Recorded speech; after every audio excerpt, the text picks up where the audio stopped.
Wow, wow. Hello, All right. everybody. So sorry, so very sorry Why are you sorry? for the lateness. 5 minutes late. Oh, yeah. Well, yeah. Apologizing for being slightly late. I was very late, but I'll Yeah. take partial responsibility. I'm still fighting a fire at work. That's scary. It's not a real fire, it's just a metaphorical fire. Got it. Are we used to the time change yet? Are we feeling... It wasn't that bad this year. I've had no No? problem with it. I've had no problem with it. I never really have a problem with it. So, Oh, that happened. yep. Yeah. Oh, did we get time or lose time? Fall back. Yeah. I never know what that means. We gained an hour. We gained, yeah. Oh, no So, wonder I actually got sleep this weekend. Okay, that's cool. Yeah. Yeah. It's kind of Yeah. it. Hooray. Happy election day, everybody. I got my sticker. I voted. I took my kids to go vote. So that was fun. That's the sound of voting. That's We the got sound mail. of We voting. have mail-in ballots, so I guess they give us a sticker in the ballot. Yeah. So That's how I got mine. For show. For shizzle. All right. Well, everyone, it is the three of us. No Flo and no Michelle. We got an exciting. Oh, I should have done. I guess I should. I didn't set up my overhead camera. It's been a while since I've had hardware on me. That's okay though. That's all right. I can hold it up. Oh, I'm so excited though to... Do I scramble? Hear No, more. because then I gotta set it all up. I'm sorry. I'll just hold it up to the regular camera. That's all good. So yeah, okay. Don't worry about it. Do I set up? the Don't overhead worry. camera? Do you want me to? Be What do you want me to happy. do? No, don't worry. Be happy. I could set Be it happy up. now. It was a hectic afternoon. The kids had off today because the school's closed for election day, and I took them to see Back to the Future. Oh, awesome. Yeah. So, but then we got home late and ended up had to get takeout for dinner and blah blah blah. And so I've been on my heels since like 3 o'clock. So Yeah. Yeah. Well, my kids do not get election day off, but both of them woke up this morning super like run down and ragged. So we were like, you know what, just keep sleeping. You'll go in late, and so I ended up Nice. taking them in for lunch at lunchtime. There you go. Yep. Sometimes you just need a little rest. Sometimes you need to do that. That's okay. Yeah, it's all good. That is a-okay. Oh, I feel really bad now. I feel like I should set that up. This Where Pixel's is already got my... super scratched display. All right. Well, should we just get right into it, or? Might as well. Yeah. Yeah, I'm cool with that. What's the deal with Back to the Future in the theater? Is it like an anniversary thing or something? Yeah. Just it's what 40 years? 40th Oh my anniversary? God. Yeah. No. 85. Yeah. 85. Yeah. Jeez. So it was back. It came back in the theaters starting on Friday. This past Friday. 40 years. That yeah, makes me that's feel crazy. so old. Hang on. I'm gonna get the overhead thing. I'm gonna see. Keep vamping. I'm gonna see if I can do that. all right. I'll be right That just makes me feel so old. I was like, what's it been, like 25? Yeah, 30 maybe? No, 40. That's true. That makes sense. did you guys ever like and or watch the movie Clueless? You know, Alicia Silverstone. Yeah, I'm a fan of that movie. Yeah, we're on 30 years for that one, aren't we? Crazy. That one kind of blows my mind because that my husband had a big crush on Alicia Silverstone and he loved it because her I love did interest in that movie was named Josh, Mhm. and his name is Josh. So I think because it is an especially interesting part of our puberty teenage years. It's just even more jarring that it's been 30 years. Like, oh Yeah, God. I know. Not good. Not Well, good. in 10 years, it'll be 40 years of Clueless, and you'll feel Yeah. how I feel right now about Back to the Future. Oh no. It's crazy. There's one thing we all have in common is that we all get older.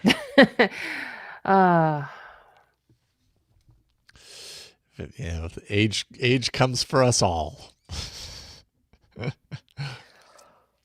all the actors and actresses and musicians and everything that like were young when you were young. Oh man. Now you see, like now I see them and I'm like, oh wow, they've really aged. And then I'm like, oh wait a minute, I'm their age too. I've also really aged. Like, oh my goodness. It's the fact that people are dying that drives me that I think Yeah. is that's even more, Yeah, totally. disturbing. Mm-hmm. All right, let's see Hey, Renan from Brazil, 10 p.m. there. Thanks for being here. Oh yeah, thanks for taking the If I time. got your name right.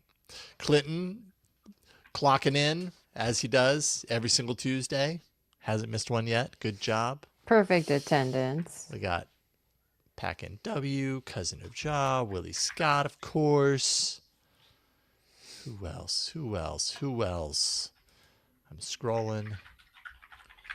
Mike, Morbius.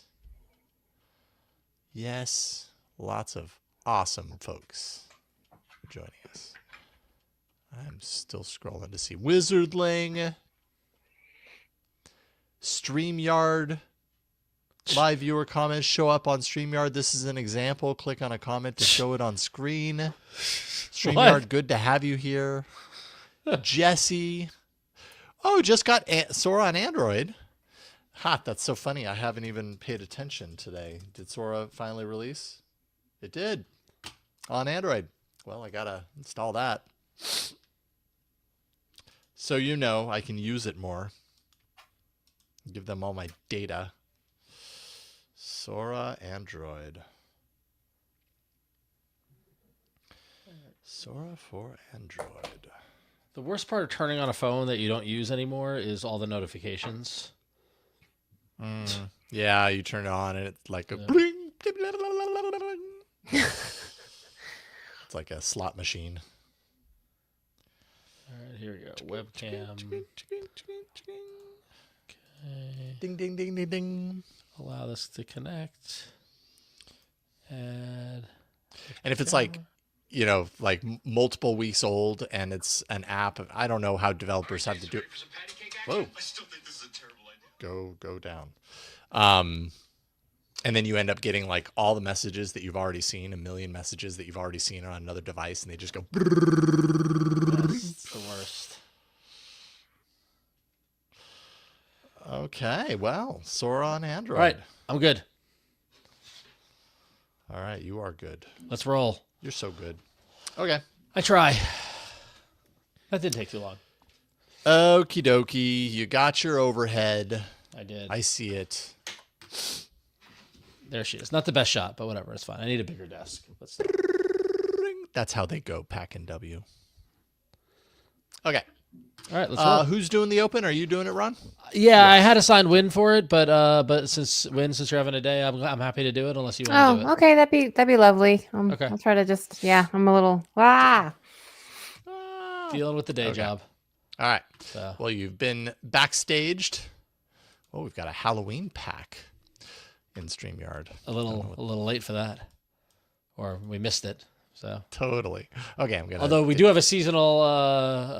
I should add Should I add that as a image? What now? We have a seasonal news image. Where is it? Oh, we definitely do. Yeah, there you go. Yeah. So the Patron. I mean, I think that's at the top of the Patron yeah. thing. So, Yeah. you So can it's on load there it as an or- image if you want to show it. Okay. Cool. Okay, let's do this. Let's do it. I'm going to turn off my camera. I'm going to do the overlay. I'm going to boost the music because I always do that after the fact. Here we go. Okay.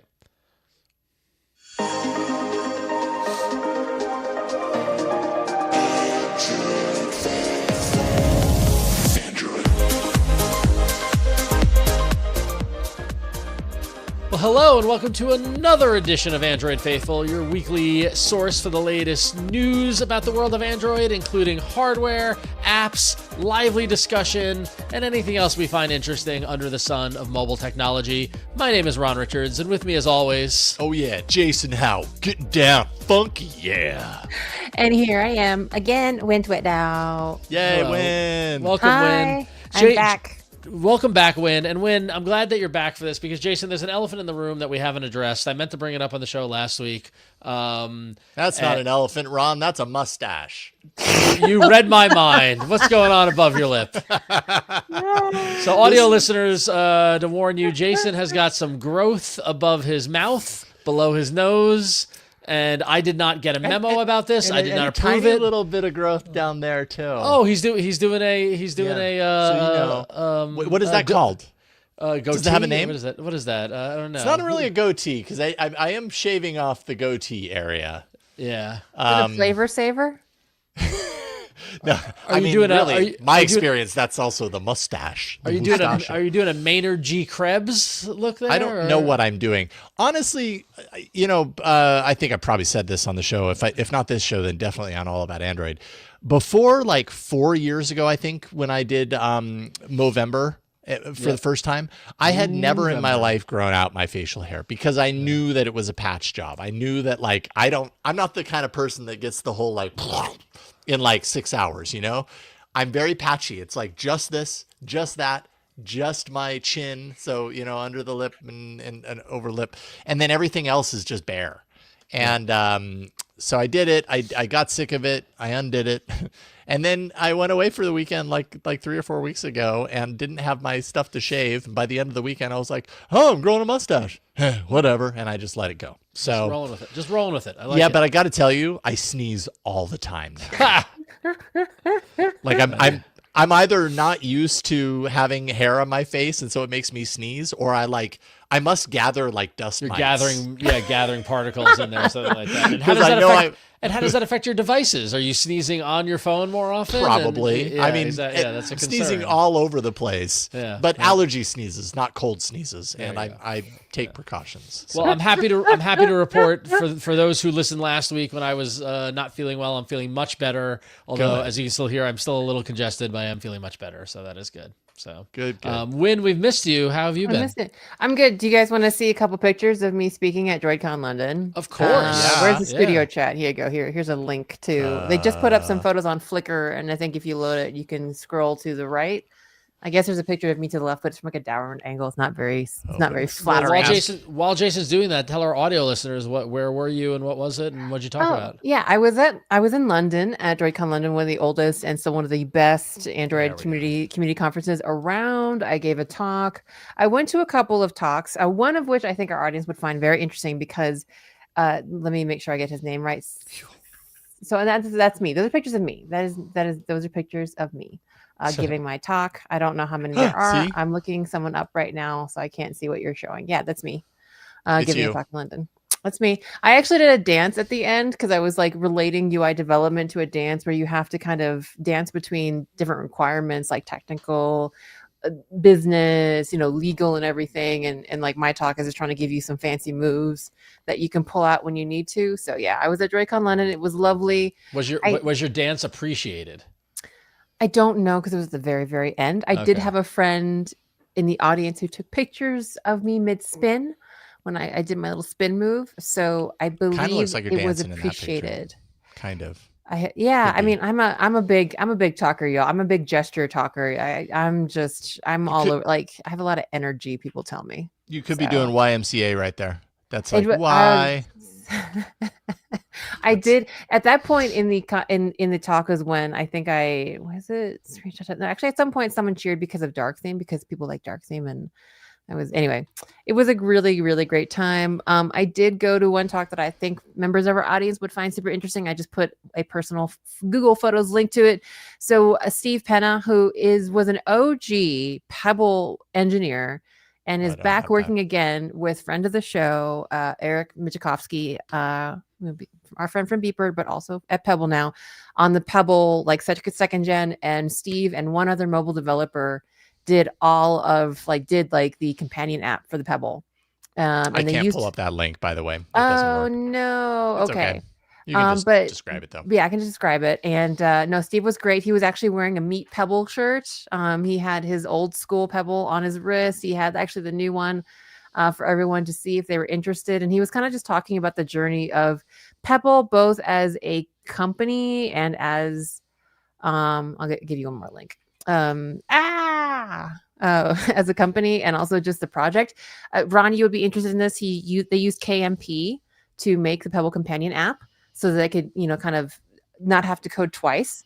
And Steve talked about what it was like developing the Pebble Companion app back in the day. That chart. So for the audio stream listeners, there's the lovely Steve kind of wearing his Meet Pebble shirt, and there's a crazy graph in the back of behind him that just like, I don't know, dozens and dozens of like squares and squircles and rectangles kind of connected.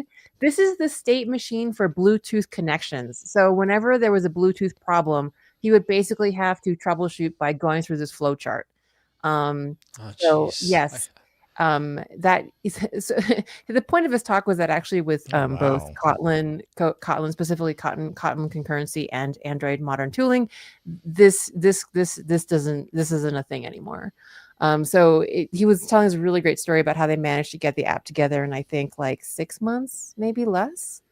I think he joined in February, March, and they just shipped out like last month. So anyway, yes, it was really great. I'm actually hoping to get Steve on the show maybe for an interview if that's something people would like, because he had a lot of great stories to tell. He obviously was in the trenches both for the OG Pebble and the new Pebble, and yeah, he definitely made a very convincing case on why this stuff is hard and why stuff like KMP and Kotlin makes our lives better and helps to bring you guys stuff. So anyway, that was really great. That was my favorite talk of the conference because it was really funny. And it was cool and I did show Steve, I'm so sorry. One of our listeners who wrote us in and showed your your stockpile of pebbles that you got off of eBay. I'm so sorry. I forgot who that was, but I did show that picture to Steve and he was very delightful. He said I did the same thing. That was from Joey, that was from episode 120 from October 21st. Joey wrote in and sent the pictures of all his 5 pebbles. Yep. So yes. Were you able to show that to him? Did you show him the picture? I did. What was the reaction? He was like, I did the exact same thing when so Joey, even the Pebble engineers are as big a fan as you and really appreciated your commitment. And hopefully you have a new Pebble by now. So yeah, that was my last week. That's why I wasn't with you guys.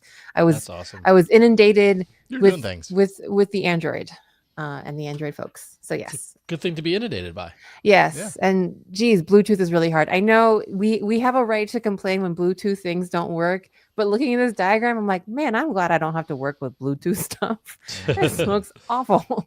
This looks awful. I look at that chart and I'm like, wow, my brain does not work like that. Yeah. Bluetooth is very as someone who's worked with hardware and we flirted with Bluetooth and then ran away very quickly. Yeah, Bluetooth is a challenge. I can see why. It's just it's the thing, you guys. I mean, there is some responsibility we have to take, but it's hard stuff. It's hard stuff. Anyway, I'm glad to be back with you guys, and hopefully I can get Steve on the show and he can talk about his Pebble history, and it's really cool. It's really cool. Would be cool. Excellent. Yeah. Hope that happens. I hope so. He let's talk about some news. Good newsy. Okay, let's do it. Get into it. Let's make it happen. And we got to start with something that we've been kind of knew that was going to happen eventually, and it finally has. Google has officially opened up the Play Store's gates to US Android users. So now, and developers to kind of offer alternatives essentially. So now they can find app downloads and payments outside of the Play Store through apps. This is effective just last October 29th. So it's been in place for the last couple of days. Can't say that I've seen it in any of my apps that I have on my device. Curious if you guys have. But I have that. You have not? Yeah, I haven't noticed anything immediately, but then I'm also not installing lots of different apps these days, so that might be why. Maybe, if someone's watching live and you have seen some of this, hit us up with a comment and we'll show it. But so essentially this just means people, potentially might see cheaper deals because they're kind of cutting out the Google Play Store middle person in the process. Also direct links to external app stores, which is a big part of what this was all about. It was Epic Games after all, kind of fighting for that. Alternative payment methods, that sort of stuff. What's interesting is this is all going to remain active until November 1st, 2027. So 2 years essentially. Then I guess Google will no longer be bound legally by that injunction. and which makes me wonder, like, okay, so then does Google just go right back to what it was doing before, or or is it, No. 2 years later? It's like, well, I mean, it's already available, so what are we gonna do? Go back on that? So I don't know. I guess I'd be surprised if Google just 2 years from now is like, all right, and we're done with that. But Yeah, I bet you they're betting that more developments will happen in that time period, right? Yeah. Right. So yeah.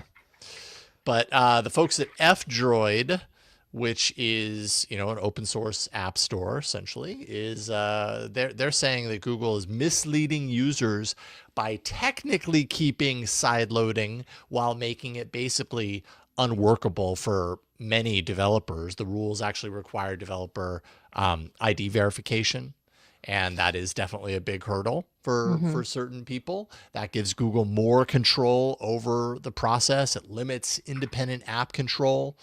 And the folks at F-Droid are basically saying that, if Google doesn't approve an app, that app won't be available for side loading, and that changes everything. So therefore, even though Google's saying, no, side loading's fine, Google still has its hands on the levers as far as that's concerned, and they don't like it very much.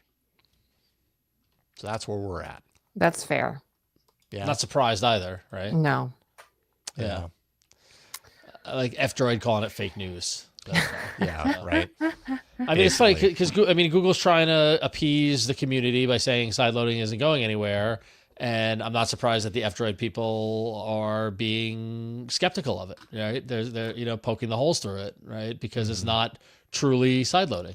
Well, I think part of their case, or part of what they're saying about this too, is that it keeps being referred to, and I hadn't really heard this before, which is surprising because sideloading as a terminology has been around for so long. But they're saying that Google's use of the term sideloading kind of alludes to the fact that this is like a backdoor method, that this is, it kind of has an air of insecurity to it. Oh, you're sideloading, you're going in the side door, around whatever, protections might be in place to protect you. And so they're saying that the terminology that's being used also kind of places a certain thought or belief in the minds of users. So I hadn't considered that about the word sideloading, and we've said it a bazillion times on our podcasts over the years. Like more than a bazillion, I think. It's just like, it's been a way of life to a certain for years, right? Yeah. So there you go. So keep your eyes posted. Because I did call, for the folks who are watching live to see if they've seen any of these, and it does not appear that anyone has commented on that yet. But if you have, contact at androidfaithful.com. Let us know. We'll read about it, or we'll read your comment in our email section. That's that. cool. And that's sad. Well, in other news, actually, this was kind of funny because while I was in London, the Android show, which is Google / the Android team's quarterly show where they announce different things, kind of highlight stories and talk about what they believe developers should know, actually had a live piece at DroidCon London, but they announced quite a few things. The fact that AI was a big part of the announcements should be no surprise by now in the year of our AI 2025. But we can talk about a few things that are interesting that might be interesting. And especially, to be sure, there are definitely some new tools and some new developments that provide a lot of opportunities for developers. There are things like, oh, where are my notes? Here they are. I'm coming. It's been a long day, y'all. So there's some enhanced development tools so I think one of the most flashiest ones is Gemini powered localization services for translating strings or text in your app. This is actually kind of interesting because they are offering it at no additional cost. And it is powered by Gemini. So if you're a small independent Android developer and you want to be able to have free translation for your strings, you will be able to do that through the Google Play Console, which is the portal / dashboard that an Android developer / publisher uses to do releases, look at different metrics, and they've given the whole Google Console panel a big zhuzh. Normally, it is a place where, yes, we upload APKs and pray that they go out well and that rollouts go out well. But there's a lot of additional information in there, like metrics about crashes, ANRs, which are basically freezes, and all kinds of stuff. And it's really interesting because, like those kind of things are definitely more producty business things. But the Google Play console for years has been a little bit impenetrable. Like really only, it's the kind of closet that usually only engineers go into to turn the levers. But there is a lot of interesting information out there, I think, particularly for independent small shops.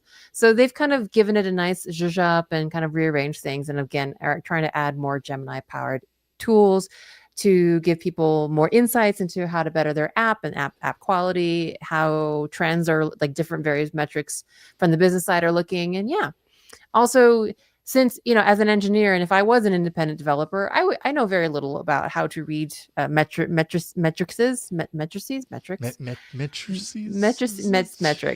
metrics.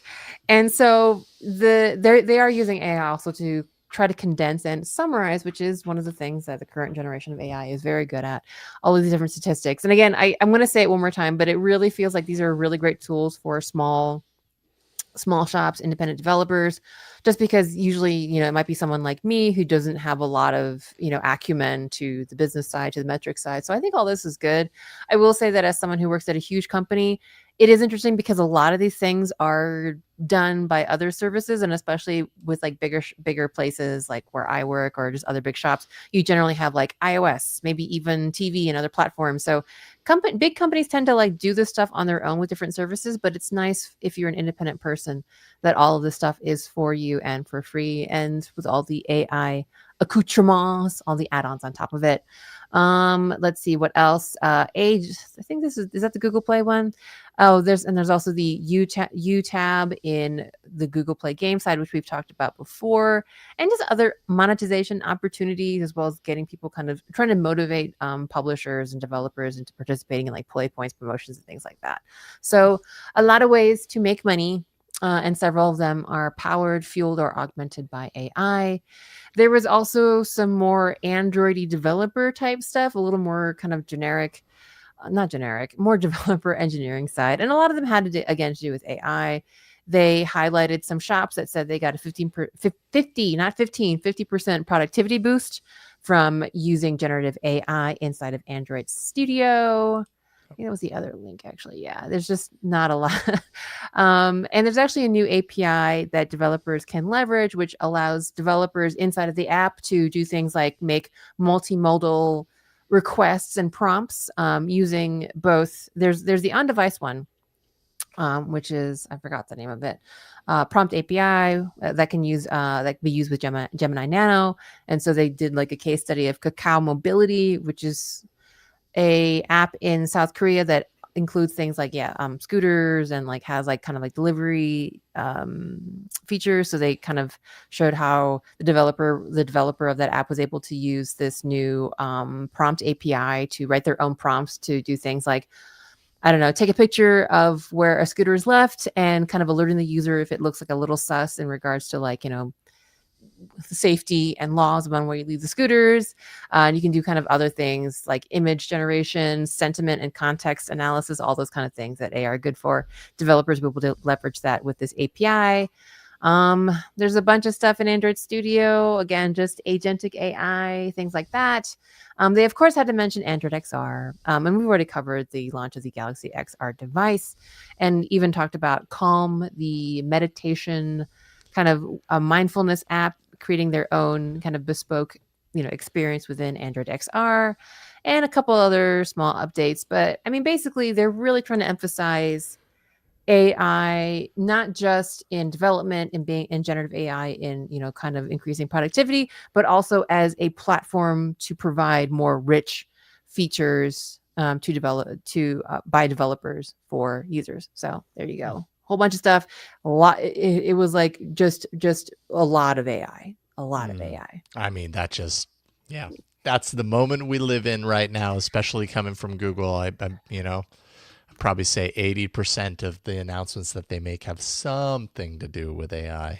Yeah. I will note that I totally recognize that AI during the development process can bring a lot of productivity gains. There have been studies that show that it actually has a productivity loss, and it's really hard in my opinion, to measure like how much time you save from using like generated code versus not. And also like the kind of style of AI in your coding is different. There's autocomplete and auto suggest, which is just like what it sounds like versus like the more prompty thing. So I would say I'm very happy for folks that have seen productivity increases, but I take all of these metrics with a grain of salt right now because my personal experience is not great. And in fact, I use agentic AI in Android Studio today, and it gave me some code that looked good but didn't quite work, and I still had to massage it, and it was actually a very subtle bug. So anyway, that's my opinion on that. That's the thing, right? Like these systems, be it, I haven't really coded with AI, so I can't speak to that aspect of it. But even with text-based things, they give you convincing stuff, but you still have to go in after the fact, or you are highly, you should, if you aren't, you should definitely go in after the fact and comb through it. And that takes time, that takes attention. Yeah. I mean, I think for a lot of people, the experience is, it makes certain aspects faster, but then other aspects, it's not like a net gain because you end up spending that time differently. And so, and are you more efficient? I don't know. I don't know. And like, it seemed like helpful. And in fact, actually, one of the things that happened today was like something that maybe is a bit of a niche thing. In fact, it was something my talk is related to.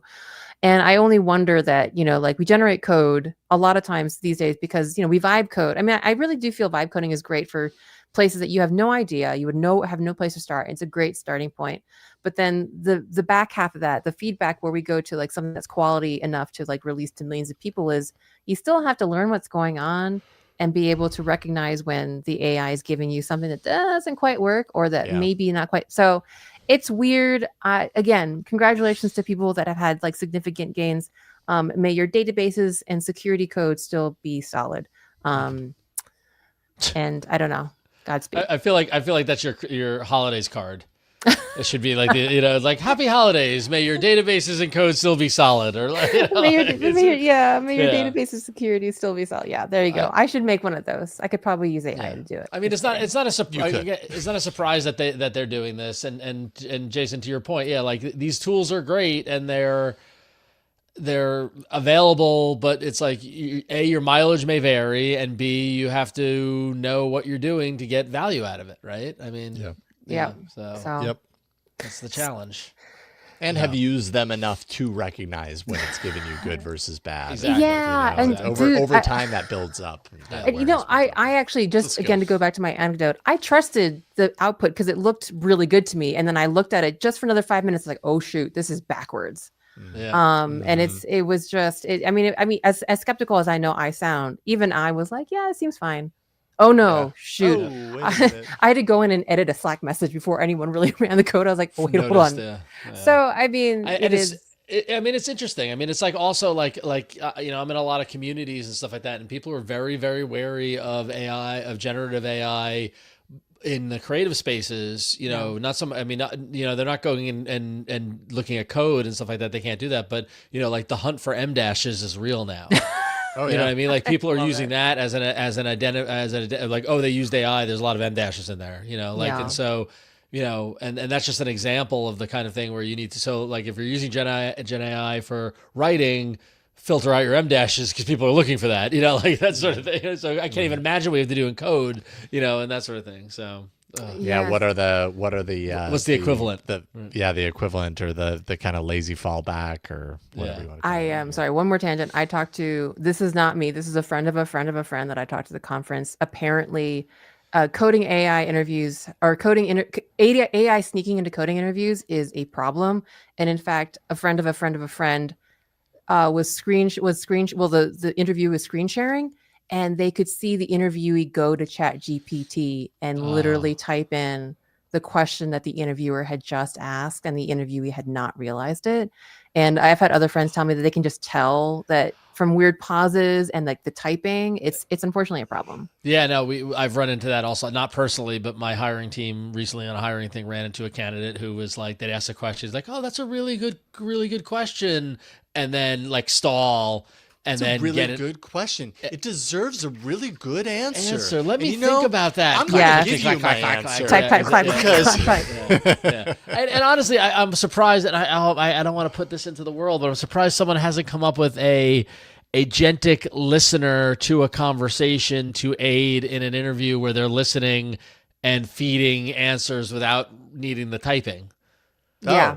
You know? Yeah. There is. Oh man, what is that company called? There is a company that was built around that, and I can't remember. The name escapes me. But yes, that does exist. Yeah.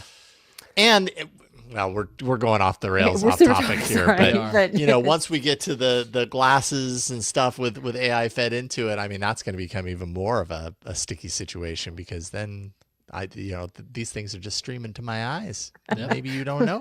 It would be Exactly. funny if I hopped on an interview and saw someone wearing the Samsung XR, the Galaxy God. Galaxy XR. I'm like, Come on in. Excuse me. Yeah.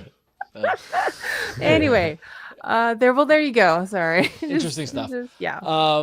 So in other news, a story that made the rounds that I thought was worth talking about here. So there's a company called Cellebrite, who is and it's important to explain what Cellebrite is, because the headlines on these stories got very clickbaity and kind of all nerve-wracking.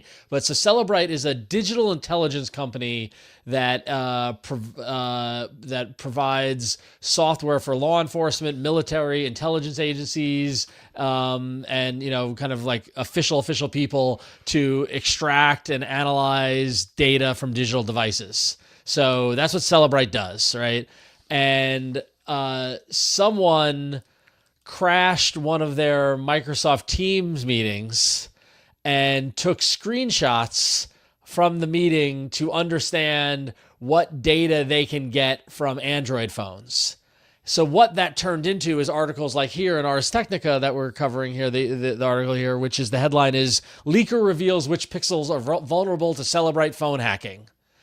And I don't know if Cellebrite is actually hacking phones or not. I mean, I guess technically they are, but it's kind of, and it definitely is an ethical hacking kind of scenario. Cellebrite isn't going out and hacking people's phones for the fun of it. They're doing it in aid of law enforcement or whoever it might be. Now, whether law enforcement is doing it, that's a whole nother conversation we're not going to get into.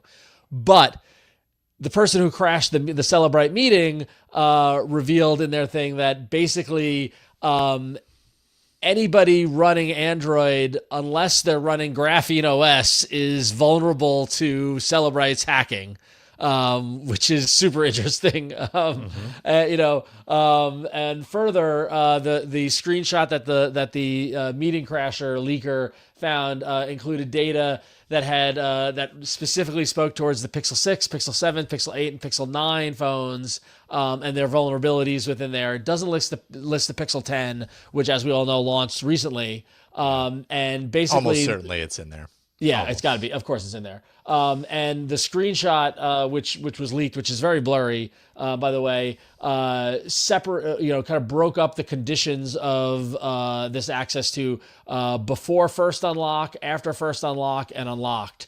And what that means is before first unlock means the phone has not been unlocked since restarting, so all the data is encrypted. And that traditionally is the most secure state of a phone. It's completely encrypted and locked because it hasn't been unlocked after a restart. In the after first unlock state, data extraction is easier because it's been restarted and unlocked after a first unlock, and so the encryption opens up a little. And then, of course, as you can imagine, an unlocked phone is, it's fair game. All you can eat. All you can eat, get in there. So Cellebrite explains that Graphene OS is more secure than what Google offers for stock Android straight out of the box.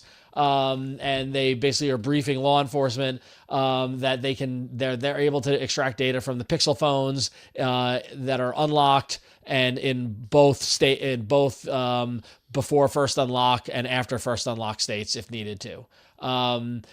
They did note, however, that they cannot brute force passcodes to get full control of a device. And they also noted that they're unable to copy an eSIM from Pixel devices, which is interesting because Pixel 10 moved to eSIMs. So that's interesting to note. So it's curious. I mean, if it's interesting that companies like Cellebrite are out there and what they can do with phones. Again, this is, in aid of law enforcement. If you are not in a situation where law enforcement is needing to get access to your phone, you have nothing to worry about. But if you're a security-minded individual, this is what can be done to Android phones. Whether you care or not is up to you. So. Yeah, which is also just to kind of push, feed into that a little bit more. What Ron is not saying is if you're not doing something wrong, then you have nothing to worry about necessarily. You could be doing things that are like ethically bound, like you could be I don't know, in like under the guise of the government, you could have an opinion that differs from what they are looking for. That's not necessarily doing something wrong, but that could still give a government with that power or place, with that power, the ability to get into your phone and do things. So Cellebrite's been around for quite a while, and part of my understanding, my limited understanding of how this whole thing works is the people who make the device or the hardware are working with the people who make the device and the hardware have found insecurities and vulnerabilities in these OSs that they exploit. And that is what these systems gain access through. I could be totally wrong. This is my understanding of it from over the years. And so, it's possible, I suppose, from the kind of cat and mouse game is that Google is constantly updating the OS, and at some point, does that get patched up, or do they have a relationship with the tech companies to not patch these things up so that they have the access? That's a whole conspiracy theory rabbit hole that you can fall down. But it's interesting to know this, and it's good to know this. I do wonder, this is just about Pixel devices. I wonder what other Android devices are susceptible to this. I'm sure a lot of them are. And iOS. I mean, they're doing this across everything, right? Yeah, exactly. Yeah, so it's not alone, but this is specifically on Pixel devices. And you got to imagine what the reaction at Cellebrite is after this all made the rounds. And you got to wonder, the person who leaked this stuff claims to have sat in on two such briefing calls. How they're getting in on these calls, who knows? Why they're not screening them, or how they're, But I got to imagine Cellebrite's probably going to lock down these calls now after this kind of situation. So, I mean, this is just, this just kind of confirms what we kind of assumed that we knew about the Cellebrite hardware. Often when law enforcement or when governments are getting access to a smartphone that is encrypted, Cellebrite is pretty often the way that they're doing it. So it's good to know. Yeah. Good to be aware of. Indeed. So, all right.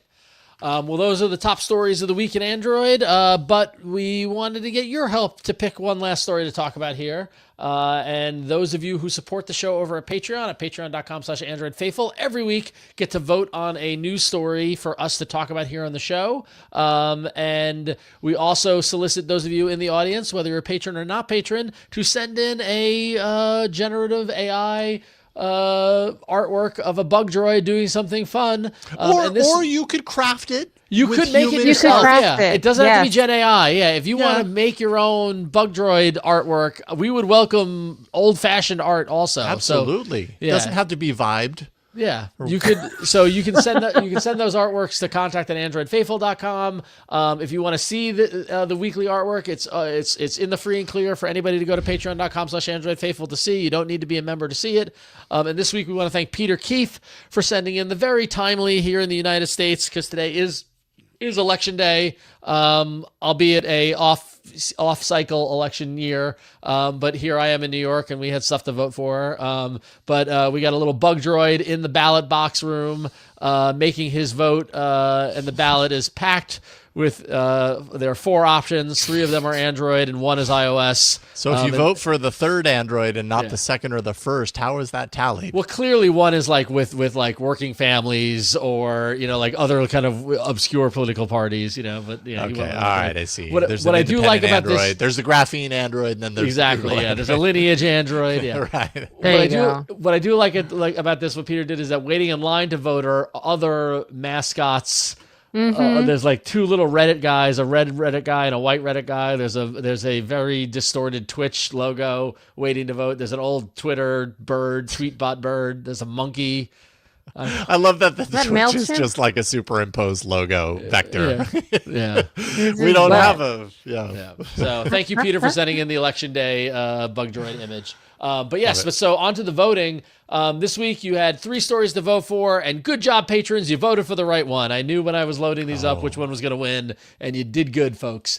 But the story that came in last that will not get discussed in the main show, but will get discussed on the patrons only after-hour show. That's right. Is Nothing's bizarre new lock screen ads want you to visit this sketchy clickbait farm. That got 11% of the vote. The story that came in second is the Android IRS, how Google once tried to tax battery-sucking background apps. I believe that was by Mishal. It was, yeah. Didn't get the vote. But the number one story, and the one we're about to talk about here, and the one that I knew was going to win, over at Android headlines, why the best Android phones never make it to America. And this is a topic that we've discussed on the show a lot, but also very recently. Alexander Maxim over at Android Headlines wrote a great, a great piece about the fact how we're in the U.S. are pretty hamstrung by the phones, the Android phones that we're able to buy. We're mainly stuck with either Samsung or Apple phones if we want to choose. If you're like us, and probably a lot of folks that listen to the show, will go beyond. Obviously, we lean on Android. We'll go beyond the Samsung offering and look to Google for Pixel or perhaps Motorola or OnePlus. And if you're really, really seeking out a different phone, you might, figure out how to purchase internationally a Find X9 or an Oppo or something like that. But we've seen so many phones out in the world. Win, how many times have we talked about the techno phones? Heck yeah. or there's Honor and Jason, what are all the manufacturers that are out there in the world? Huawei, right? There's so many phones that are out there. And Vivo, Xiaomi, obviously, and all that sort of stuff. Realme. Yeah. And so Alexander goes in with basically why, through the combination of government control, specifically around government relationships with China, and importing and protecting data, encryption technology and things like that, that closes us off from a major pipeline and a major source of technology, phones like Xiaomi and Huawei and stuff like that, combined with the stranglehold that our carriers have in our country. Yeah. In that, that you have a dominant marketplace of 3 carriers. Is it still 3 carriers, right? It's AT&T, Verizon, and T-Mobile, right? Yeah, right. That's pretty much it. And the vast majority of United States citizens are on one of those carriers, and therefore walk into one of those stores and choose the phones that they have in the showroom. And they often will have a Samsung phone, a Google phone, and that's about it. And if you want something other than that, you're gonna have to work for it. If you don't know where to look for it or what show to listen to or whatnot, you're not gonna really find it. And we're not getting cool phones like Unihertz or what's our other friends, Ucatel or any of the other folks onto those shelf space because they're not playing the games with the carriers or for whatever reason. The way those deals with OEMs and carriers work, or they're massive business deals that require investment and things like that. Not only dealing with what they need to do to work on the networks here and things like that. So the combination of government control and carrier control are basically putting us in a position to limit our choice of phones, and it stinks. So did you guys get a chance to read this article, or what do you think about the current situation of our offering in the U.S.? Win, you traveled internationally recently. You probably saw so many phones out there, right? Yeah, and it's weird because I still see people mostly using iPhones and actually Pixels in Japan, in London.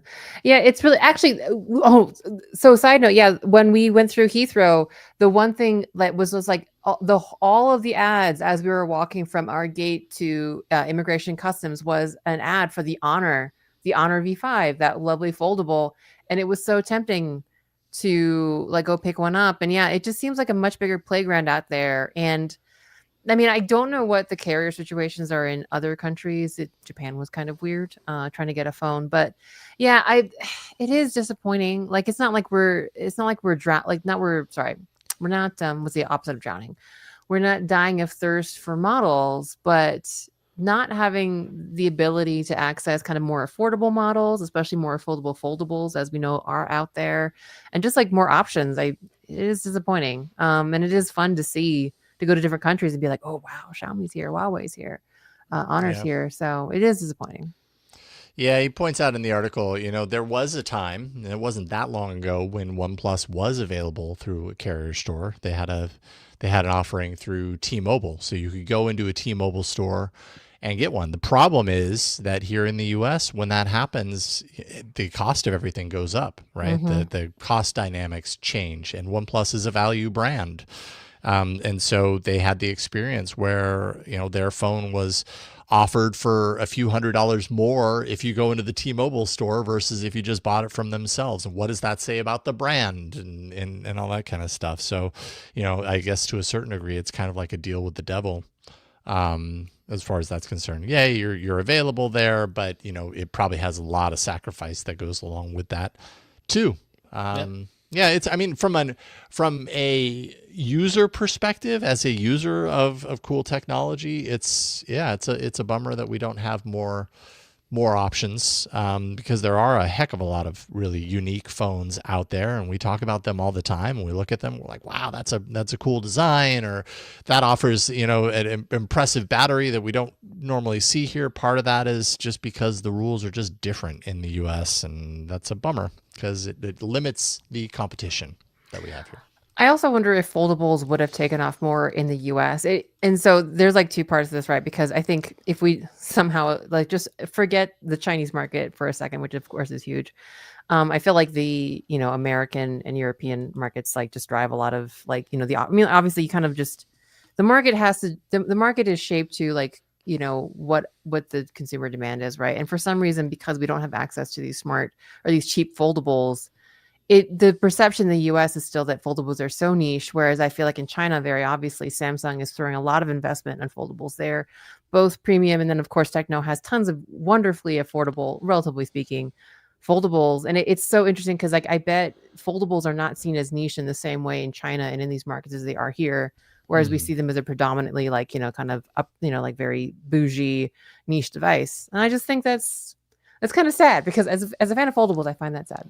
Well, and hopefully that's changing. I mean, I think that as they become more prevalent and more, there are more options out there, and we'll see, for better for worse, what the reaction once Apple gets in the foldable game, what that does to it as a choice. No, I think the big shift for wide majority of people is going to be a trifold design from Samsung. I'm just kidding. Waka waka. Yes. Which by the way, they just passed. I don't think we have it in the rundown, so I can mention it. Just passed Bluetooth through the Bluetooth SIG certification process. Trifold by the end of the year. But it's not going to be here. It's not going to be here. Might not be here, but it's going to be a thing. Yeah. That's crazy. Yeah, it's wild. Crazy. Anyway, so write into us, contact at androidfaithful.com. We want to hear what you think. If you're an international listener or viewer, please let us know what phone you're using and what your choices are. Brag to us about the cool phones you get. Yeah. I was talking to Mateo on Threads about the phone I'm going to talk about during the hardware block. We know he gets all the cool phones. But yeah, we want to hear from your stuff. And if you're in the US, tell us what phone you wish you could have. Tell us the phone you have and the phone you wish you could have. It's a real bummer. It's tough, but yeah, we love talking phones, so that's for sure. And we also love talking about our patrons. You're awesome for supporting us. We thank you so much. Specifically, would like to thank Daryl Tisdale for supporting us, and Andrew Johnson, not the impeached former president from 1866, 1867, but be. regular. Could be. I mean, he could be. If so, awesome. But regular old Andrew Johnson, special Android Faithful patron Andrew Johnson, thank you for your support. You're awesome. And get in on the action. Go to patreon.com/AndroidFaithful, where you can support the show, get access to the ad-free podcast feed, get access to the Android Faithful After Hours, where we'll talk about the news stories that didn't make the cut, plus the other news stories that didn't make the cut on the show this week. You can get that there over at Patreon. So thanks, everybody. Yeah. So we're going to take a quick break and come back, and we got some fun hardware to show off and some new hardware news to talk about. It's just going to be a good time. So come right back after this. So right. good to have you back. Hey. You stuck it out. Thank you. It's worth it. All right, so this is going to be an adventure for Jason's Up. So those of you watching the video show, our live stream viewers who are watching live right now as we record this, and those who are watching on YouTube get to see it. But our audio listeners, Jason's going to do his best to describe what we're about to experience. I'll see what I can do. And this won't take too long. But okay, so we all know Pixel 10 is the first kind of like major Android release to have Pixel Snap or MagSafe, the magnet built into the design right back here, so it can snap to MagSafe type devices.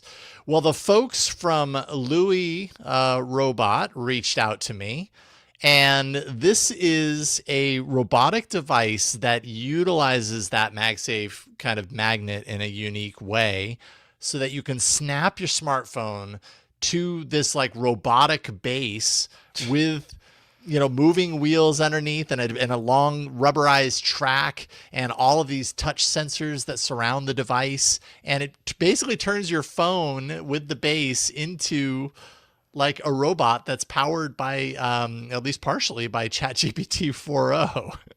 And they were like, do you want to by the way, that was just a combination of buzzwords and words that I did not think would be strung together. That a MagSafe smartphone connected to a robot powered by ChatGPT. Yes. This is the year 2025, Ron. This is where we're at right now. So this is what you got. You can see it kind of looks like, if you're watching the video version, it kind of looks like a little miniature tank. It's built pretty well. It's got a nice kind of sturdy quality to it. Little touch zones all around it. And there's a big circular kind of MagSafe puck area where if I just snap the Pixel 10 on, it immediately kicks in, given that the app is running. And you can see it's staring at me. I maybe don't have the best camera angle for this device right now, but it has a wake word that works sometimes. Hey, Louie.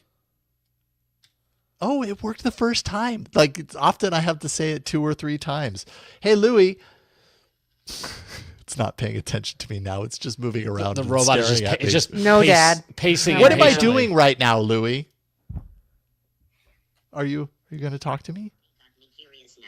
Care to share what's caught your attention? Well, I want to know how you can help me right now pay attention to the podcast that I'm doing. How can you help me with this podcast I'm doing right now? Waiting. All right, Jason. I am here to help. Let us focus on your podcast. Okay, but go there. I can help you gather the latest tech news, organize your notes, or brainstorm fresh ideas based on your topics. If you want, We can barely hear the responses from Louie. I'm it's sorry. It's about as loud as it goes. I can vaguely hear some robot noise. happen together. Yeah, I mean, honestly, like, yes, it's got like ChatGPT integration with it. Is it super useful from that perspective, like having it in a desktop versus having it in this little embodied thing? It doesn't make for a real like nice like work collaborative experience. But what is the point of what is the point of it being mobile? Like, is the point for it to go around your house and for you to where is it supposed to be? It's supposed to be more or less like a desk companion.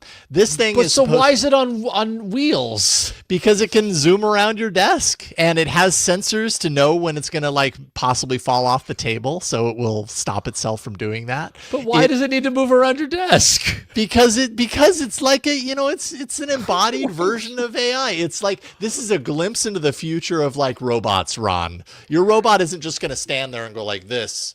That's not fun. It's just going to pace. It's going to pace nervously. Yes. And so I will say, makes it relatable. As someone who has a hard time holding my attention in certain ways when I'm working, right? This is like acid for attention. Like, it's not good because it's constantly zipping around and every once in a while something will happen and there'll be like a fly zooming around on the screen and it catches it and it does all these, it basically what I've noticed is like, it's cute. It's interesting. I'm probably throwing it off by tilting it up right now. But it's constantly kind of looking for your attention. It wants to constantly pull you into its world. And sometimes it'll shut up. Sometimes if you're like eating or drinking, it will, because it can tap into the camera on the phone. it will see that and it will like pull out a drink and drink it with you, or start eating food while you're eating food, or ask you what you're doing. It basically uses all the onboard sensors and the robotic base to kind of move around, act out behaviors, exhibit emotions. There's all these different kind of like eye views that come on. It's kind of like a little Wall-E for your desk. I don't know. It's kind of cute. The one thing that I can really ding this thing on is the one thing. Well, there's a few, but the one thing I'll focus on right now is it kind of paints itself as something that when you have it, maybe you'd be charging your phone, but it's not charging your phone. Like it can pass through 10 watts of charge to your phone, but unless the device itself is plugged in, it's not doing that. It's just kind of. It's getting scared. I know. It's like, why do you keep picking me up? Just let me roam around on your desk. Oh God. Don't fall off the desk though, Louie. It's an interesting gadget. Let's just say that. It's $189, so it's not inexpensive. There's a white and a black version, and it's this is like an early adopter technology as far as I'm concerned. It's kind of opens the door for interactive AI that uses your smartphone, that has a little bit of movement, it can move around your desk and everything like that. Is it an essential piece of technology? No, it's not essential at all. This is just kind of like cool and novelty. Neat. It's novelty. Novelty is a good word for it. I'm still hung up on the moving around your desk. Like if it could move around your house and like go check on things for you and do stuff or whatever, like a little Roomba or something like that makes more sense. Like the desk, like I don't have a lot of room on my desk. Like I don't. No, I know. Neither do I. Yeah, but that was kind of the cool thing is like it knows that you don't have enough room, and so it navigates around it. You know what I mean? It just works within the space that it has. Yeah. Mostly. Hey. Apple is working on their, tabletop robot, which is not too far up from LOOI, where it lives on your desk. It's going to follow you around and try to engage you in interaction and conversation. It's not too far off from LOOI. I think in my use of it, it kept like vying for my attention. It was like a notification shade embodied. Yeah. Where it's like every like 30 seconds to a minute, it's like it's always looking up and around and scooting forward and back. Like it's still kind of scooting forward and back, as I'm talking here. So if you are easily distracted in any way, shape, or form, like this is you got to be careful with this thing. Yeah. It's constantly trying to get your attention. It's like LOOI and Bronson are gonna fight at the side of your desk. Like they're in direct competition for a valuable commodity, which is your love and attention, Jason. Yes. Well, I don't think Bronson has anything to worry about. This thing's neat, but it's not a replacement for Bronson. And to what you said, Ron, as far as like this going around the house, I mean the thing that you don't want is this thing going around your house because it's small enough that you probably step all over it. You know what I mean? You wouldn't see it on the ground. On it too. It could hold your phone hostage, basically. Just so you don't. Yeah, basically. So anyways, that's the LOOI Robot. I've been playing around with it for a while. I'm happy to finally give it a little bit of attention on the show because it's very attention starved. It needs some attention. So there you go. Oh my God. All right. Well, I actually have an actual phone to show off here if you want to see this. So because now we're running long. I promised, so I've been talking for the past couple of months how I love weird phones and we love different phones. And I'm walking the walk here, people. I plopped down my hard-earned money and I got my hands on the Unihertz Titan 2. Wow, look at that. I love it. There it is. So, so for those of you who don't know what the Unihertz Titan 2 is, this is the second model of the Unihertz Titan phone, and it is it's the closest thing to a next generation BlackBerry. It features it has a physical QWERTY keyboard at the bottom of the phone. It features a 4.5 inch 1:1 aspect ratio screen. And it's a fun little device. Let me tell you, Is that little? It's not little. Yeah, it's a good point. It's not. It's not that little.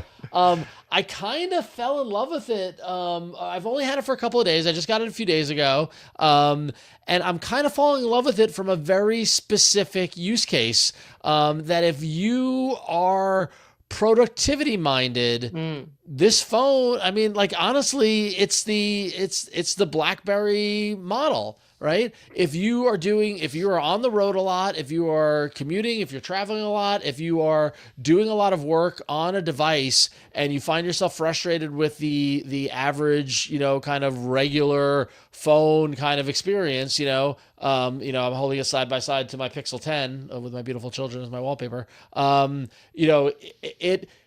You can do a lot more with this phone thanks to the physical keyboard. So the keyboard is probably a good, I want to say maybe 2 inches high, and the full width of the phone itself is at the bottom. It features backlit keys, and also the keys are capacitive, right? So one of the great features of a physical keyboard is the ability, and from back in the day, if you remember the physical keyboards, the ability to use the keys to scroll and to swipe and stuff like that. You can use them as navigational tools, right? Nice. That's cool. So it's very cool in that regard. And it's just like, if you are doing a lot of email, if you're doing a lot of document editing, if you're doing a lot of productivity stuff, this is a two-hander phone, and typing with thumbs the way we used to do with BlackBerries, it feels great. The screen itself is weird. I'll give you that.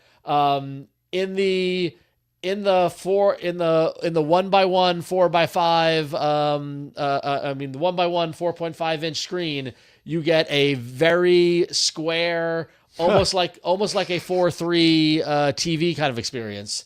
Apps are very wide, right? I'm looking at Instagram right now, and you see a lot of, here's a 90210 video for you from one of my favorite Instagram handles, 90210 restored. But you get about one post per scroll, right?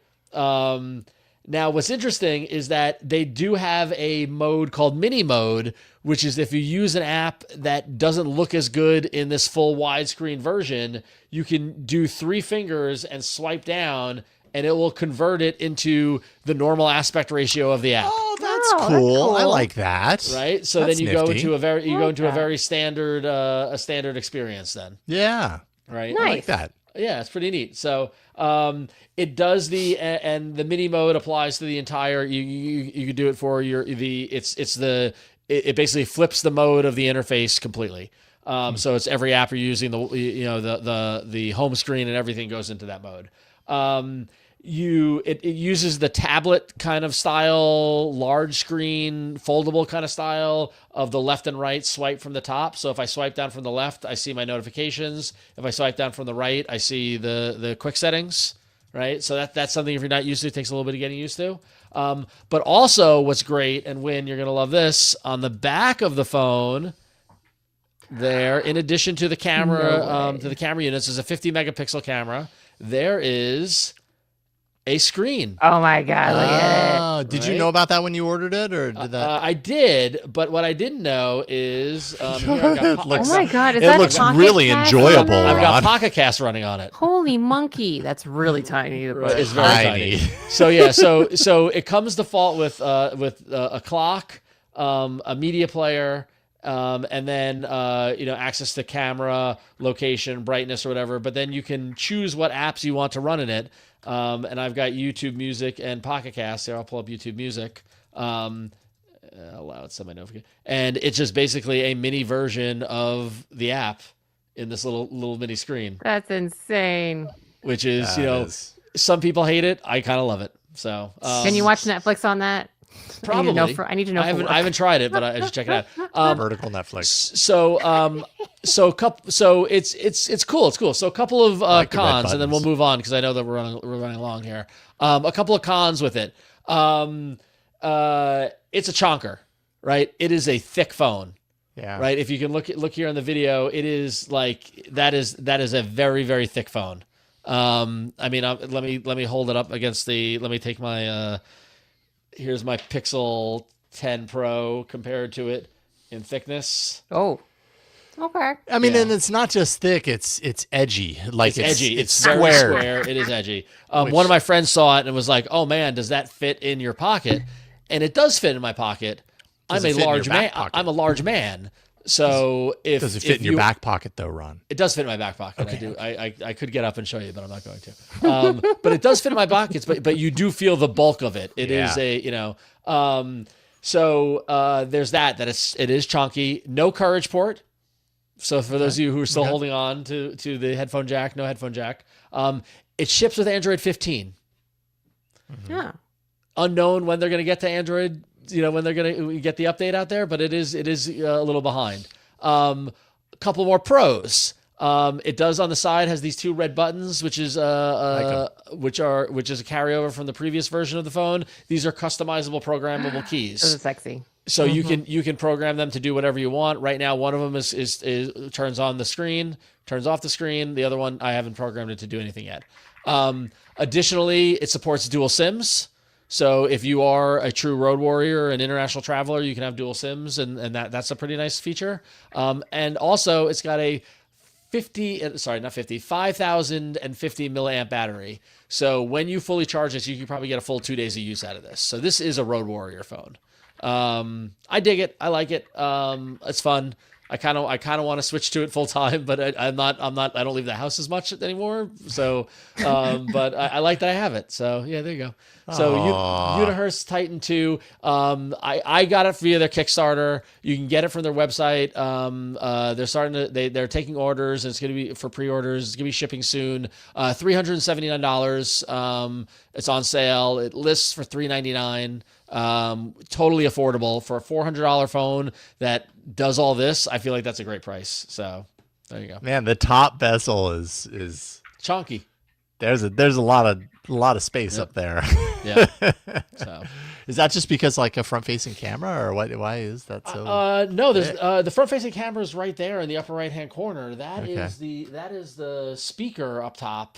Okay. For the phone, I don't know why that bezel is so big. To be honest with you, it kind of has an old school feel to it. I wonder if that's a nostalgia bezel. That's a nostalgia bezel. Throwback. Thank Throwback you. bezel. It might be, but I mean, it's not thin. It's heavy. It's got heft. It's definitely if you feel it. But I don't know. There's something about this. I'll give you the specs with it. So it weighs 235 grams. Right. It's running a Dimensity 7300. Like I said, it's running Android 15. It's got 12 gigabytes of RAM, plus 512 gigabytes of storage, non-removable 5,000 milliamp battery, and 33 watt charging. So, it takes about an hour and a half to get to 100% charge. So yeah, and it's an LCD screen. But the thing is also the camera is crap. I mean, it's a 50 megapixel main camera and 8 megapixel telephoto, but it takes pictures at this aspect ratio. Like, it's not like this isn't a photographer's camera. This is just like if you're on the road, you want to take a picture to send to your kids or show somebody something, that's fine. But like, this is not meant to be for like look at the stunning photography I took. Like, it's not. I love this phone so much. Isn't it great? It's really great. It really is a throwback. Yeah. It gives me like 2010 vibes. It's kind of like this could have come out following the Motorola Droid, and it would have totally no wireless charging. It's got FM radio sensor. So I love this so much.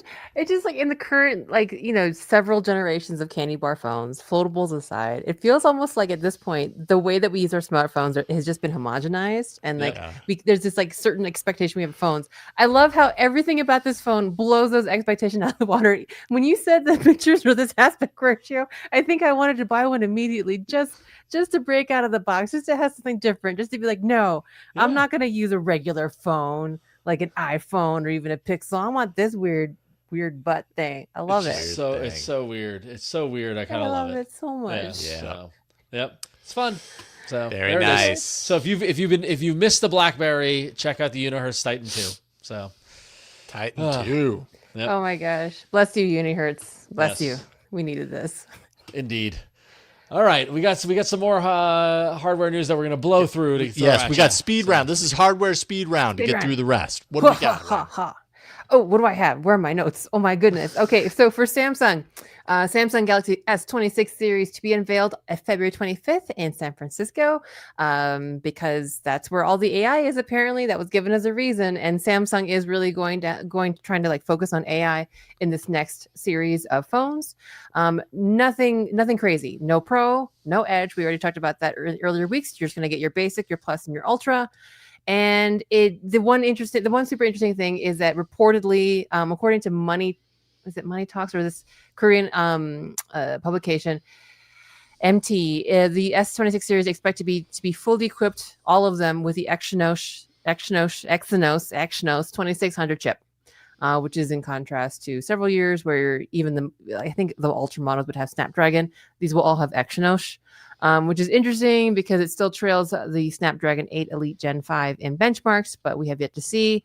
And that's it. That's basically it. They do plan to kind of strengthen their foldable portfolio and their watches and everything else. But February in San Francisco, February, what did I just say? I'm trying to speed run. February 25th for the S26 series in San Francisco. That's the important stuff. There you go.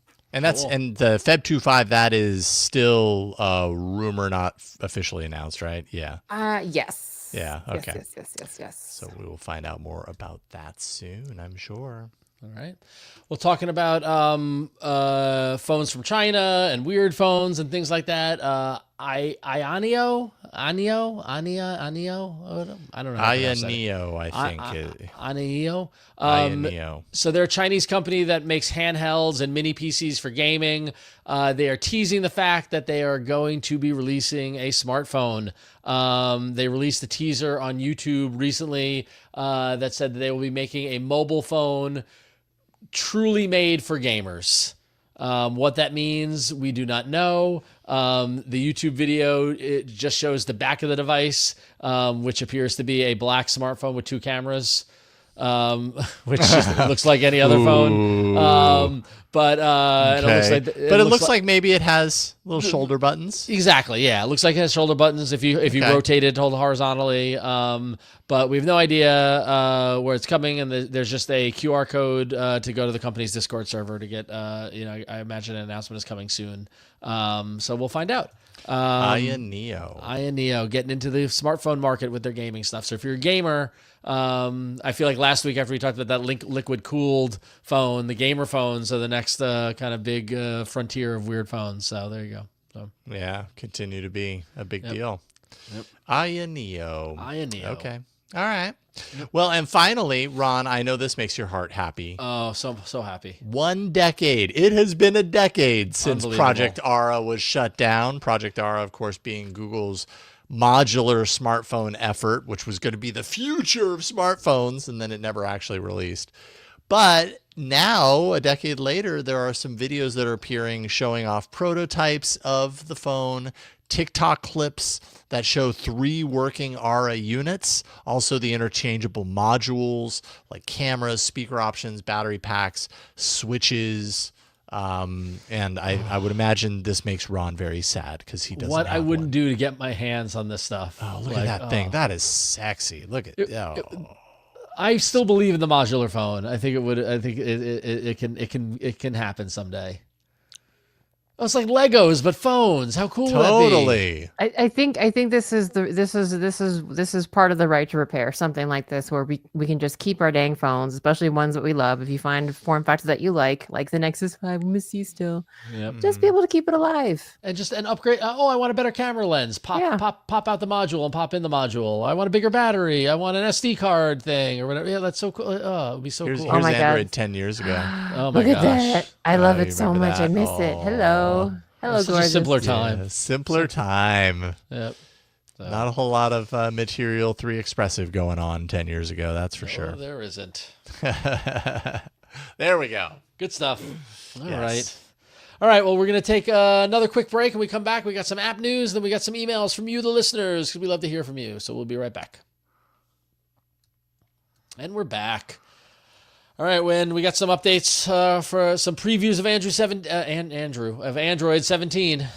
Yeah, so some guy named Michel Ramon found something very, very interesting referenced inside of the System UI package. So System UI is basically everything that isn't an app. It's like your status bars and things like the always on display.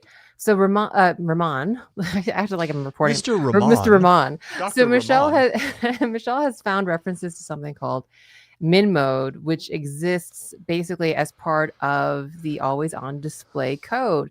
Now, this wouldn't be something that replaces the always on display, but it would be a way for apps to have a minimum power, an ultra low power display version that would be separate to always on display. It would and it would be like something that you could activate from the app itself, and you could have a super low powered mode. In fact, there's actually a rumor that Google Maps is developing this as a kind of totally actually separate from battery saver mode, super minimalistic, always on display-esque UI interface. And if you're on the video, you can see it here. So think about your favorite apps looking like this, very stripped down. In fact, like the min power, or was it min mode? The min mode does like interesting things like making sure to move pixels by one position every 60 seconds so it doesn't burn in the screen. But yeah, it's meant to be this kind of vibe. Yeah, like something that would live on the always on display.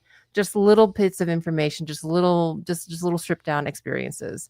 This is not out yet, and it is in development. But yeah, it would be independent of the always on display and probably kind of launchable from the original app itself. But I love the look of that, the monochrome kind of quality. That's cool. Yeah. And there it looks like, and Google Maps is developing this. Who wrote this article for Android Authority, because they made a really good point, and I agree. I think this was Assemble Debug. Okay, so other renowned looker insider of the Android OS and finder of things, Assemble Debug, found the Google Maps version extremely minimalist power saving mode. The Stephen and Assemble Debug note in their article of the Google Maps version, though, that if you look at it, there are no they won't even have street names. It's literally just a map without words and just your path highlighted. So it's probably still being workshopped by Google in terms of like utility and stuff. But it's interesting because this is, again, something that exists apart from battery saving mode. So if you're maybe going on a long trip and you just want to reserve your battery, it's a way for you to still get a full experience, in a sense, like have a full screen experience, but really just trying to like cut out everything and really, really stretch that battery. So there you go. Nice. I like the min mode look. That's sweet. It looks like an old video game. I love it. Yeah, totally. I would get lost, you guys. I need the street names. But I mean, maybe like the turn by turn is good enough. Yeah. But yeah, it's very interesting. So there you go. Min mode might bring the same look and style to any Android app. You just need your friendly neighborhood developer of choice to make it happen. Very cool. Very interesting. Nice. All right. Well, moving on, I feel obligated now to keep our Lineage listeners posted after the overwhelming response when I put the call out to how many of you actually use Lineage. So a couple of quick updates. Lineage OS now supports the Pixel 9a and the OnePlus 13.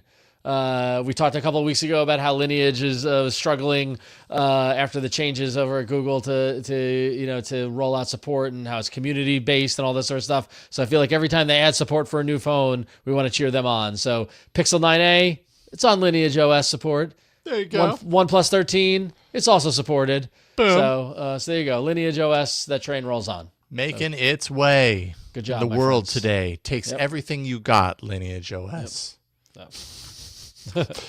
What song is that? Making the way in the world today takes everything you got. Cheers. That's Cheers. Oh, that's Cheers. Okay, all right.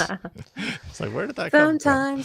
I knew it was some 80s thing. And there's our copyright strike. Yeah, sorry about that. I don't think it works like that, though. I think we'll be good. And finally, Android Auto might be, you might find yourself in a vehicle with Android Auto listening to the Cheers soundtrack. And you might want to put that as like a widget in your Android Auto, as like a widget shortcut for the Cheers soundtrack.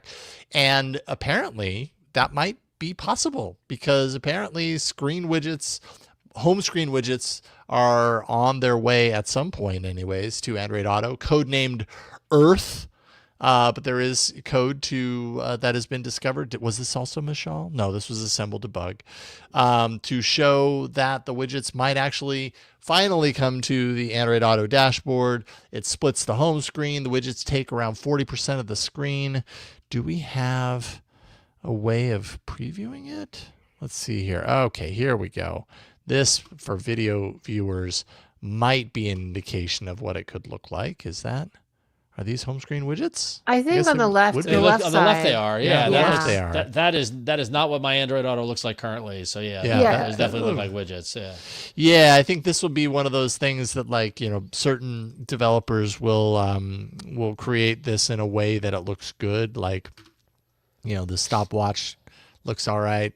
This player, what is this, Spotify player, looks okay. I don't know. It doesn't look perfect, though. Yeah. There's probably some work to be done, I imagine, for developers to support this in a way that it would look good on Android Auto, but I can dig it. I think that's awesome. It'd be nice to be able to integrate some widget action into the Android Auto interface. Oh, this might be a better way to show it. I think it's Let's better. see. That's interesting because like my Android Auto already has like a Calendar. split screen mode. Oh my god. So I Yeah. guess these would be more That persistent, was good. whereas the kind of the split screen mode that I can see is kind of like my sort of currently used apps. Yeah. That's Right. interesting. I kind of wonder how they would behave and how would they behave in my split screen and all this kind of stuff because there's not a lot of space there. But it's No. interesting. No, like something like what we're showing right now with the round album art and the play and the thumbs up. Kind of cool. It looks a little funky. These things would need to be addressed, and I'm sure that they will if widgets make their way to the Android Auto home screen. But I can get behind that. Given it looks good and it isn't distracting, I can get behind that completely. Yeah. Yeah. Interesting stuff.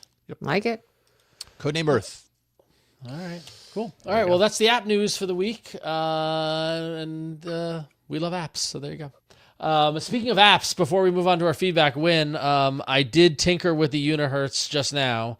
And I will share the fact that I did get Netflix running on the screen. Oh my gosh. So there's is- Netflix running on the back screen. Oh, of the hey, it's kind of usable. kind of. Yeah, I mean, Wait, can you hit on something? Can we just hit something? All right. I don't know. yeah, WW Wrestling actually gonna Raw. That's play? right. Oh boy, let's see. I'm so It's curious. trying. There you go. Hit play. Oh wait, that's a live. Oh.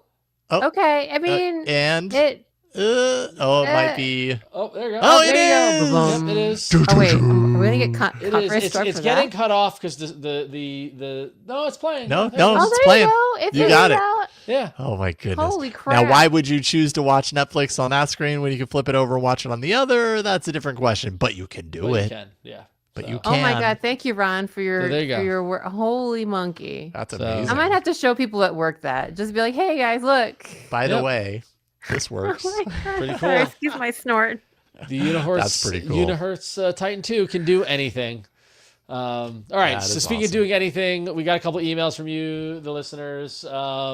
And our first email comes in from Chuck in Thousand Oaks, who's always good to hear from Chuck, who says, I love the follow-up emails, by the way, everyone. When you write in and tell us a story, we want to hear what happens. Yeah, This is heck like yeah. the second or third follow-up we've gotten. Thank you, Chuck, for writing in. He says, I sent you an email about getting a free phone line for 3 years from Verizon when I got my new Pixel 10 Pro XL. I asked you for suggestions on what to do with the free line. You came back with some great ideas, but in the end, I used the free line in a way no one suggested. Oh. Dun, dun, dun. Dun, dun, dun. My daughter and her husband live in a house that sits on a flag lot. A flag lot is a lot that sits behind other homes and has a long driveway to get to the house. Thus, the lot looks like a flag on a long flagpole.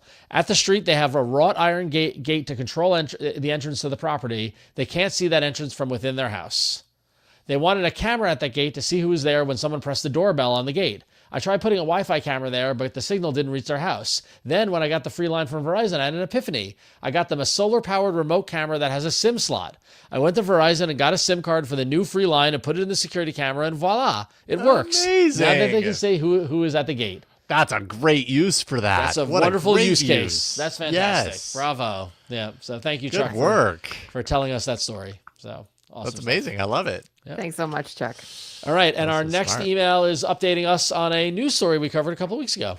That's Jason? right. Will in not so sunny Tigard, Oregon says, hey, Android faithful, I just wanted to let you know that Nova Launcher just updated to 8.1.3 on October 27th. I was pretty excited after hearing last month.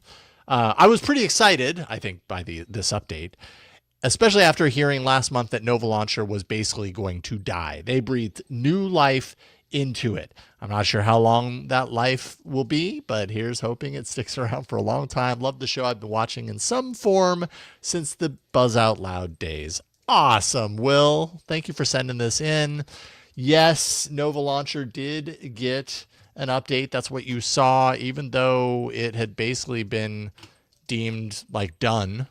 But so there were a few news items about this. Add some features, some color customizations, redesign cards, new permissions, Spotify support apparently.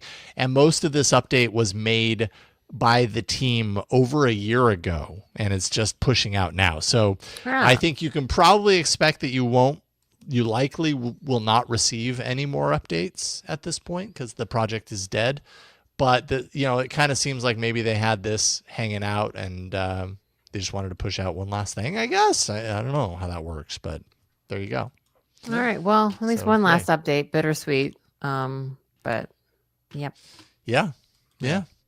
One last. I mean, if the work is all done and it's just hanging out there, and like, I mean, at least, I mean, I guess to say at least they pushed that out. I wish pushed that last update. They could have very easily just not, right? Yeah. So, Yeah. there you go. It did give like a little bit of false hope that there was still life in there somehow. But yeah. Yeah. All right. Well, that's gonna wrap it up for this week. I hope you all enjoyed the Unihertz Titan 2 and the LOOI Robot and all that other fun stuff. Jason, what can you share with everybody? I know you've been busy over there in content land. So always busy in content land. Yes, indeed.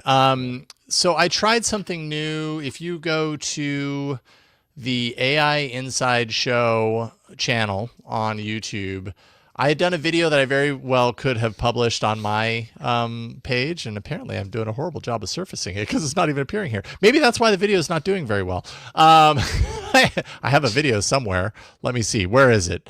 There it is. I tested out an AI service called Higgsfield Popcorn that allows you to, okay, well, this is horrible. Now I'm just seeing ads. I'll just tell you about it, and then you can watch it. Allows you to make storyboards out of a single image. So I took like an old selfie of me wearing a bald cap from Halloween years ago, and I turned it into like a sci-fi movie. Very short sci-fi movie. And anyways, I walked through the process of how I did that. So go to YouTube, search for AI Inside the podcast and the channel. I want to do more like AI related stuff. So if that appeals to you, I know it doesn't appeal to everyone, but if it appeals to you, you'll find more of that on the AI Inside YouTube channel. Check it out. excellent. Yeah, I've subscribed. You should too. Thank you. I appreciate that. Oh, that's your video, Jason. That was I'm it. so You're sorry. watching it. You found it. There it is. She found it. I got to find it on the Unihertz. I just wanted to say that if YouTube rolled out this feature a while ago that if for videos for smaller creators, not to say that you're a small creator, Jason, you're a giant to me, but you know, for smaller channels, within a week of new content, they have a hype button. Yes. Where you can like hype up like a channel. Like I'm not showing it very well, but it's only on mobile, and you can help like awesome videos like Jason's get hyped. Like kind of get more promoted in the algorithm. Sorry. Yes, thank you. Yeah. But it has to be within a week of the video coming out. So please do that. It helps apparently. I don't know. Yeah. Maybe hopefully it helps, that. or I'm just engaging. But yeah. Anyway, I appreciate that. Thank you, Win. That's a good tip. That's why I had to do it, and that's why we listened to Jason's video for a split second. But there you go. I've hyped Jason's video, and so should you. Yes. Yes. Excellent. All right. And when can you hype your world? Randomlytyping.com. I do as I mentioned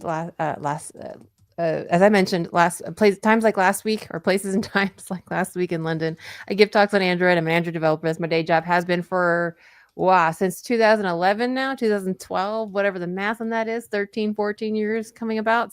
So yes, I love it. I still participate a lot and I do the show. So yeah, find my talks and related code on randomlytyping.com. I am at Queen Code Monkey in places, though I've been kind of taking a social media hiatus. But if you find a Queen Code Monkey, probably me. And yeah, that's it. Cool. All right. Thank you, Win. And last but not least, I am RonXO out there on social media. And in fact, I'm getting in the social media game. If you want to head over to Threads, over at what is the URL? I don't even know what it is. Threads.net/Ron. Threads.com. Threads.com/@RonXO. I'm posting there more often. I like what's been, a lot of my friends have been posting there. I got some recommendations to go get a little more active to it. So if you want more of my content, head over to Threads and follow me there. Getting busy. So please go follow me on Threads. So, yep. No kidding. Good times. I posted a picture of the Unihertz there earlier. You got a little sneak peek of what was going on. Look at that. Yeah. So It's so purty. it's a pretty phone. Pretty phone. So, as we mentioned earlier, we also have a patrons-only Android Faithful After Hours bonus show that's going to cover the news stories that we didn't get to this week. It's just like this show, but even more content. You can get that by going to patreon.com/AndroidFaithful, and we thank everybody who is a supporter of that. And by tuning in this week, you're going to hear about the Fairphone, which is now available in the United States, Google Photos and raw backup, the raw backup problem, and a story that's been making the what's the word I'm looking for? Making the rounds. How users get lied to about signal strength. Oh. So very, very dramatic story there. We're gonna get into the weeds on that with you, Jason. Looking forward to it. We got it. So tune into that. But in the meantime, we hope everybody had an enjoyable week. We'll see you next week here on Android Faithful. I don't even know who's going to be on the show next week, but it's going to be a good time. Whoever it is. Looks like everybody will be back for November 11th, 11/11/25. More Android fun. We'll see you next time on Android Faithful. Bye, everybody. Hype. Hype it up.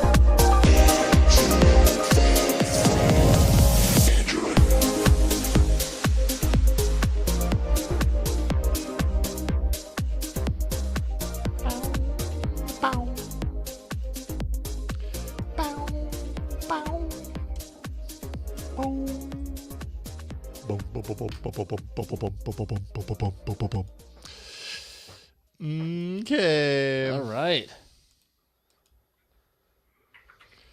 And let's see here. We've got, let's see, I'm going to sneeze, suddenly tickling again. Let's see here. The Bluetooth Squircle. Top vote. Ooh, 4 votes is a lot, considering we hardly ever crack 4 or 5 votes on this thing. Side loading is really just installing. May your databases and codes stay secure. You've been chat fished. Pixel Pets. There we go. AI, the new Matrix. Matrix. Thick and edgy. Matrices. Just a lot of AI. So why is it on wheels? Why is it on wheels? Chunky Titan. A map without words. That has a poetic quality to it. Always busy in content land. Back to the Android. Android devs new AI APIs. Kind of boring, not gonna lie. Mini maps, min mode maps, holy monkey Netflix on the back screen.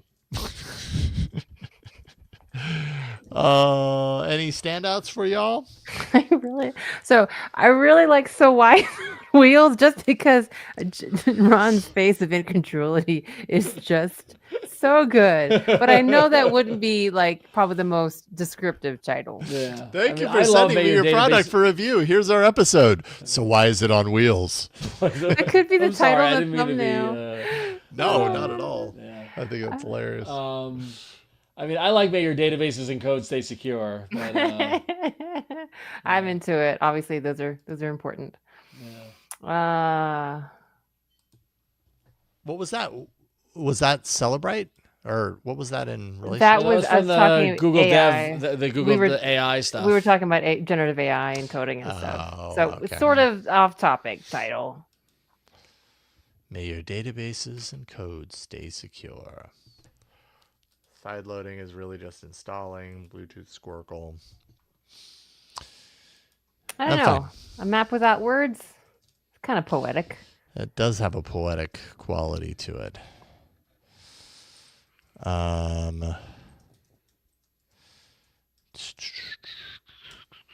Do we go with poeticism? Is that a word? It sounds like a word. Sounds like it could be a word.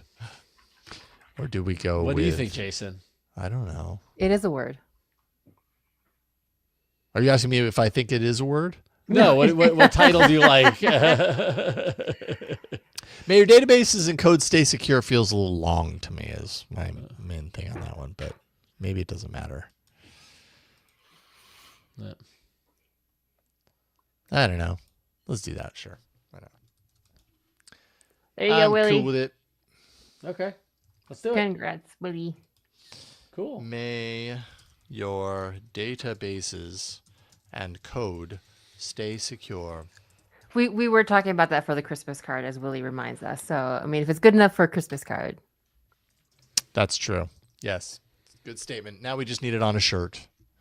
That's a good idea. That should be the holiday. We should do like a Holiday sweater. Ho, ho, ho. May your databases and code stay secure. Yes. Christmas sweater. I like it. Yes. All right. That's too funny. Thank you, everybody, for Thanks, weighing in guys. on the titles and submitting those. And yeah. Good stuff. right. All right. Good stuff. Thanks, everybody. We're going to go off and do after hours and have We'll a good see night. you next week. I'm going to make a cocktail here and celebrate a little in New York and New Jersey and Virginia because all the results were good. good. At least from my point of view. I respect Hold on. I respect Hold everybody on. else's point of view, whatever you No. want. Everything went blue. So Nice. Yeah. Yeah. Oh, I'll drink to. I don't have Yeah. any alcohol, but I'll neither drink do I, to but you cheers. as well. Yeah. Josh will be very excited There's hope, for you. hope for the world. Hope for the world. So Yeah. okay. That's water. I'll drink that. Try to avoid that stuff. So yeah. Okay, everybody. Thank you for hanging out. We'll see you soon. Bye. Bye.